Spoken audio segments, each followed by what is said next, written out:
Hello students, how are you? बेटा आज हम अपने मोशन यूनिट का लास्ट टॉपिक करने वाले हैं, that is uniform circular motion.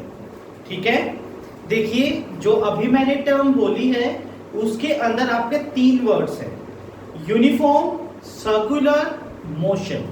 ठीक है, अगर हम इनके लिटरल मीनिंग के ऊपर जाते हैं तो मोशन का मतलब कोई भी ऑब्जेक्ट जो है वो मूव कर रहा है, राइट। सर्कुलर का मतलब है कि जो the path of the object is circular, वो एक सर्कल के अराउंड मूव कर रहा है। एंड यूनिफॉर्म का मतलब होता है कि उसकी जो स्पीड है वो कांस्टेंट है। तो what does uniform circular motion means? When an object is moving around या इन अ सर्कल या circular path with constant speed. ठीक है, जब कोई भी ऑब्जेक्ट एक सर्कुलर पाथ में यूनिफॉर्म या कांस्टेंट स्पीड के साथ चलता है, उस टाइप के मोशन को हम यूनिफॉर्म सर्कुलर मोशन बोलते हैं। इसके बहुत आसान एंड बहुत ही बेसिक एग्जांपल है। हमारे घर में जो फैन है, पंखा जो है, आप उसको नोट कर सकते हैं। हम एक बार पंखा ऑन कर देते हैं, फैन को ऑन हमने किया, वो एक बार स्पीड पकड़ता है, उसके बाद जब वो अपनी मैक्सिमम स्पीड पर आ जाता है वो कॉन्स्टेंटली उसी स्पीड के साथ चलता रहता है, राइट।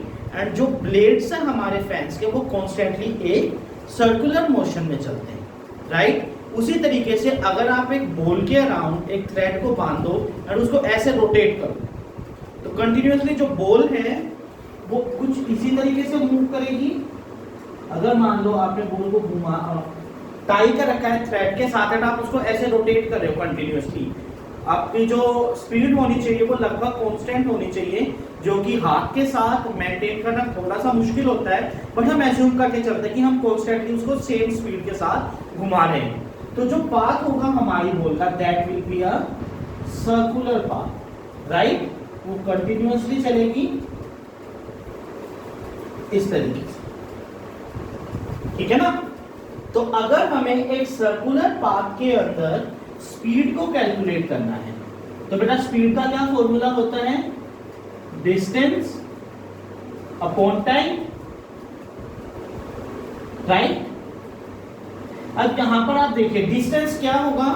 अगर मैं बोलता हूं वो ऑब्जेक्ट जो है वो इस पाथ में चल रहा है, ऐसे इस सर्कल के अराउंड, तो the distance covered by the object will be equal to circumference of the circle। देखिए जो हमारी बाउंड्री होती है सर्कल की उसको हम सर्कमफेरेंस बोलते हैं, ठीक है। तो जो ये डिस्टेंस कवर्ड होगा वो भी सर्कमफेरेंस के इक्वल ही होगा। And circumference of circle is equal to 2 pi r, right. 2 pi r, r is the radius of circle. तो इस फॉर्मूले से बेटा हम स्पीड निकाल सकते हैं, ठीक है। तो ये है आपकी यूनिफॉर्म सर्कुलर मोशन की डेफिनेशन एंड उसका फॉर्मूला। अब थोड़े से मैं आपसे क्वेश्चंस पूछना चाहता हूं। आप मेरे को एक बात बताइए, यूनिफॉर्म सर्कुलर मोशन के टाइम पर जो ऑब्जेक्ट है वो कांस्टेंट स्पीड के साथ चल रहा है, तो क्या उसकी वेलोसिटी कांस्टेंट होगी? हाँ या ना? अपने माइंड में आंसर को फिट करके रखिए, बताइए क्या उसकी वेलोसिटी कांस्टेंट होगी? अगर किसी ऑब्जेक्ट की स्पीड कांस्टेंट है तो क्या उसकी वेलोसिटी का कांस्टेंट होना जरूरी है? अच्छा ये बताइए वेलोसिटी क्या होती है? कितनों के दिमाग में आया स्पीड विद डायरेक्शन? यही आया दिमाग में, बहुत अच्छी बात है। वेलोसिटी का मतलब होता है बेटा स्पीड विद डायरेक्शन, राइट। तो अगर हम बोल रहे हैं कि ऑब्जेक्ट कांस्टेंट स्पीड के साथ चल रहा है लेकिन हम वहां पर उसकी कोई डायरेक्शन मेंशन नहीं कर रहे हैं, ठीक है। अगर कोई ऑब्जेक्ट आपका स्ट्रेट लाइन में चलता, मान लो ये उसका रास्ता है और वो कंटिन्यूअसली सेम स्पीड से इस रास्ते पर चल रही है, तो यहां पर हम मान सकते हैं कि उसकी कांस्टेंट स्पीड के साथ साथ उसकी वेलोसिटी भी कांस्टेंट है। क्यों? क्योंकि उसकी डायरेक्शन सेम है।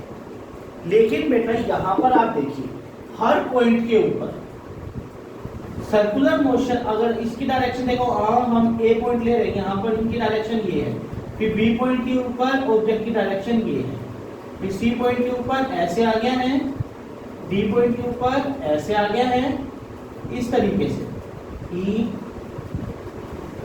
F G H. तो आप देखिए हर पॉइंट के ऊपर जो डायरेक्शन है वो चेंज हो रही है, राइट। तो यहां से हम क्या कंक्लूड करते हैं, यूनिफॉर्म सर्कुलर मोशन में हमारी स्पीड तो कांस्टेंट होती है लेकिन वेलोसिटी कांस्टेंट नहीं होती, हमें अभी अभी प्रूव करा है, राइट। चलो ये हो गया आपका फर्स्ट क्वेश्चन। अब मैं बोलता हूं सेकंड क्वेश्चन आपको। आपका क्वेश्चन है क्या ये एक एक्सेलरेटेड मोशन है, आपकी स्पीड कांस्टेंट है, तो क्या ये एक्सेलरेटेड मोशन है या ये नॉन एक्सेलरेटेड मोशन है, मतलब एक्सेलरेशन हो रही है या नहीं हो रही है, हम कांस्टेंट स्पीड बोल रहे हैं। चलो अब क्या होता है, पहले ये बताओ एक्सेलरेशन होता क्या है, rate of change of velocity. जब हमारी वेलोसिटी सेम नहीं है तो क्या हमारी एक्सेलरेशन जीरो होगी। देखो एक्सेलरेशन क्या होता है बेटा, v minus you upon T. अगर हम कहें कि हमको एक्सेलरेशन जीरो करनी है, अब टाइम तो कभी जीरो होता नहीं है, राइट। तो अगर हमारी v और u की वैल्यू जीरो हो तो ही हमारी एक्सेलरेशन जीरो होगी, एंड v हमारी फाइनल वेलोसिटी है, u हमारी इनिशियल वेलोसिटी है। लेकिन वेलोसिटी होता है स्पीड विद डायरेक्शन, तो यहां पर जब हमारी डायरेक्शन हर बार चेंज कर रही है तो इसका मतलब हमारी वेलोसिटी भी कुछ ना कुछ डिफरेंस शो करेगी, जिसकी वजह से यहां पर एक्सेलरेशन जीरो नहीं होती है। इसका मतलब यूनिफॉर्म सर्कुलर मोशन में हमारा ये किस चीज का एग्जांपल है, ये एक एक्सेलरेटेड मोशन का एग्जांपल है। क्लियर है, समझ गए ना। चलो एक बहुत ही कॉमन एग्जांपल और हम लेके चलते हैं, वो होता है बेटा हमारा movement of earth around the sun. ठीक है, सन बीच में होता है, जो अर्थ है वो इसके अराउंड मूवमेंट शो करता है ना। अब देखिए वैसे ये वाला कॉन्सेप्ट हम 11th क्लास में सीखते हैं, बट मैं आपको बिल्कुल बेसिक बता रहा हूँ इसका। हम इसको एग्जांपल लेके चल लेते हैं वैसे कि ये यूनिफॉर्म सर्कुलर मोशन का एग्जांपल है, क्योंकि जो सन है वो फिक्स है, एक तरीके से सेंटर मान के चलते हैं हम, और जो हमारे अर्थ का रास्ता होता है वो बिल्कुल सर्कुलर होता है, ठीक है, एंड वो हमारा एक यूनिफॉर्म सर्कुलर मोशन का एग्जांपल है। लेकिन बेटा क्या है, जो पाथ या ऑर्बिट हमारे अर्थ का होता है सन के अराउंड, वो परफेक्टली सर्कुलर नहीं होता।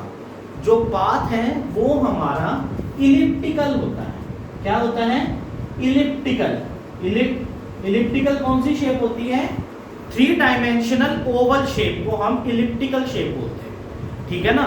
तो अब वो इलिप्टिकल होने की वजह से एक पॉइंट पर वो, जैसे ये सन है, तो एक पॉइंट पर वो जो अर्थ है हमारा वो काफी दूर होता है, एंड दूसरे पॉइंट पर वो काफी पास भी होता है, राइट। लेकिन सर्कुलर मोशन में अगर हम सेंटर से कभी भी मेजर करते हैं तो हमारे सारे डिस्टेंस हमेशा इक्वल आते हैं ना।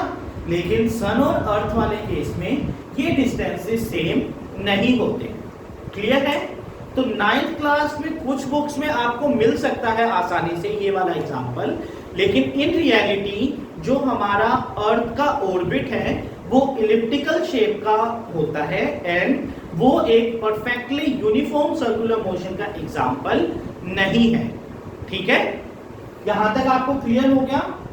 ठीक है, तो बेटा यहां पर आपका जो थ्योरी का पोर्शन है वो इस यूनिट का कंप्लीट हो जाता है। ठीक है, अभी लास्ट में मैं आपको एक फॉर्मूला चार्ट बनवा रहा हूं। इस चैप्टर में हमने जितने भी फॉर्मूला डिस्कस किए हैं हम उनको अभी लिख रहे हैं, क्योंकि आपकी जो नेक्स्ट वीडियो आने वाली है वो आपकी न्यूमेरिकल्स पे आएगी। ठीक है, तो न्यूमेरिकल्स को सोल्व करने से पहले हम एक बार रिवाइंड कर लेते हैं अपने सारे फॉर्मूलाज को, ताकि हमें वो याद रहे जब हम न्यूमेरिकल्स को सोल्व कर रहे हैं एंड हमें उनकी एप्लीकेशन का पता चले। ठीक है, तो हम बिल्कुल स्टार्टिंग से स्टार्ट करेंगे। ठीक है, हमारा सबसे पहला फॉर्मूला था यही, speed is equal to distance upon time. Formula chart हम ले रहे हैं।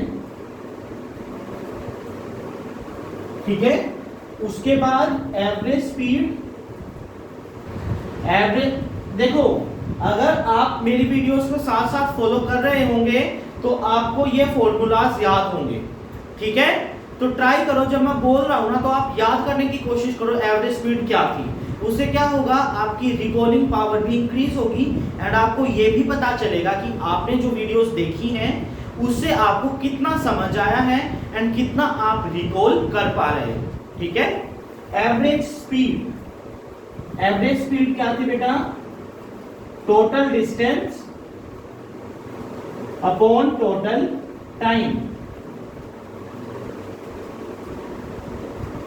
मैंने आपको पहले भी बताया होगा, आज फिर से बता रहा हूं, अगर आप वीडियो को ओपन करते हो बेटा तो आपको वीडियो को एंड तक देखना है। आप उस लेक्चर को कंप्लीट करके वीडियो ऑफ कीजिए। आप शुरुआत के 2-4 मिनट देख के अगर वीडियो ऑफ कर देंगे तो लेक्चर देखने का आपको कोई फायदा नहीं होने वाला है। ठीक है, जब हम एक लेक्चर प्रिपेयर करके आपको पढ़ा रहे होते हैं, ठीक है, तो हमारे बीच में कुछ पॉइंट्स आते हैं जिसके थ्रू हम आपसे कम्युनिकेट कर पाते हैं। ठीक है, एक क्यूरियोसिटी लाने की कोशिश करते हैं हम आपके दिमाग में। लेकिन अगर आप बिल्कुल बोरिंग से ऐसे देखते हो कि हाँ टीचर पढ़ा रहा है, सुनते रहो, आप ना नोट डाउन कर रहे हो ना उनको इंटरेक्टिव वे में सुनने की कोशिश कर रहे हो, तो फिर लेक्चर्स लेने का आपको कोई फायदा नहीं होने वाला है। ठीक है ना, वो तो आप एक तरीके से जैसे कोई स्पीच सुनते हैं ना, आप वैसे सुन रहे हो। लेकिन साइंस को हम सीखते हैं, सुन के थोड़ी साइंस आती है, सीख कर साइंस आती है ना। तो आपको अपने एफर्ट्स भी लगाने हैं। ठीक है, चलो देखिए, उसके बाद हम देखते हैं वेलोसिटी। वेलोसिटी क्या था बेटा, displacement upon time, right. Average velocity, average velocity थी बेटा हमारी v plus you upon 2, right. v है हमारी इनिशियल वेलोसिटी, सॉरी v है हमारी फाइनल वेलोसिटी, u है हमारी इनिशियल वेलोसिटी। ठीक है, उसके बाद था acceleration v minus you upon t, t है यहां पर टाइम, v और u सेम है, a है बेटा एक्सेलरेशन। यही थे, याद है ना ये सभी को। उसके बाद क्या किया है हमने, उसके बाद हमने 3 इक्वेशंस ऑफ मोशन को डेराइव किया था, राइट। तो हमारी वो 3 इक्वेशंस ऑफ मोशन आएगी। इक्वेशंस ऑफ मोशन में सबसे फर्स्ट इक्वेशन क्या थी, वेलोसिटी टाइम रिलेशन थी ना, v is equal to u plus at, ये थी हमारी फर्स्ट इक्वेशन। सेकेंड इक्वेशन थी बेटा हमारी position time relation, s is equal to ut plus half a t square. यहां पर जो s है वो डिस्टेंस के लिए यूज हो रहा है, बाकी जो सिंबल्स हैं वो आपके सेम है। एंड थर्ड बेटा हमारी किस चीज की थी, position velocity relation, which was equal to v square minus u square is equal to 2as। याद है ना। एंड लास्ट में अब हमने करी है यूनिफॉर्म सर्कुलर मोशन के लिए। यूनिफॉर्म सर्कुलर मोशन में हमारी जो स्पीड है that is equal to 2πr upon t। ठीक है, तो बेटा ये है आपका फॉर्मूला चार्ट। नेक्स्ट वीडियो जब अपलोड होगी, बहुत जल्दी हो जाएगी, उसको देखने से पहले आप ये फॉर्मूले रिवाइज करके आएंगे, क्योंकि हम इन्हीं को अप्लाई करना सीखेंगे न्यूमेरिकल्स सोल्व करने के लिए। ठीक है, तब तक चैनल को अपना प्यार जरूर दीजिए, लाइक कीजिए, शेयर कीजिए एंड सब्सक्राइब करते रहिए।